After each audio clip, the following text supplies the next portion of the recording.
தருமபுரி மாவட்டம் தொப்பூர் அருகே மேய்ச்சலுக்காக கட்டி வைத்திருந்த ஆட்டை திருடி செல்ல முயன்ற சகோதரர்களை கையும் களவுமாக பிடித்து பொதுமக்கள் சரமாரியாக தாக்கிய நிலையில் அது தொடர்பான வீடியோ மற்றும் சிசிடிவி காட்சிகளும் வெளியாகியுள்ளது. தற்போது பார்க்கலாம்.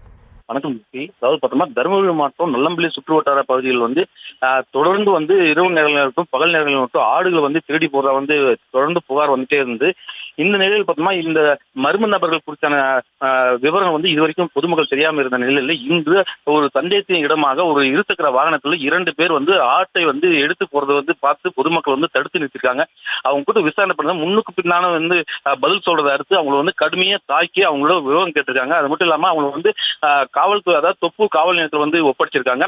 இந்த சம்பவத்தில் இவங்களோட விசாரணை மேற்கொண்டதில் அந்த அதாவது தொப்பூர் மற்றும் நல்லம்பள்ளி அந்த ஏரியாவில் அந்த ஆடுகளை திருடி விலைக்கு விற்பனை செய்தது தெரிய வந்திருக்கு. இந்த நிலையில் இன்று சந்தன கூரான் கொட்டாய் பகுதியை சேர்ந்த வெங்கடாச்சலம் என்பவர் சொந்தமான ஆட்டை அவங்க திருடி போறாங்க. இது அந்த பகுதி மக்கள் பிடிச்சி அவங்க கடுமையாக தாக்கி தொப்பூர் காவல் நிலையத்தில் ஒப்படைக்கிறாங்க. அது மட்டும் இல்லாமல் இவங்க யார் என்ன விசாரணை மேற்கொண்டதில் தொப்பூர் ரயில் நிலையம் அருகே இருக்கக்கூடிய சேத்தி என்பவருக்கு சொந்தமான அவருடைய விவரங்களுக்கு நன்றி வெற்றிவேல்.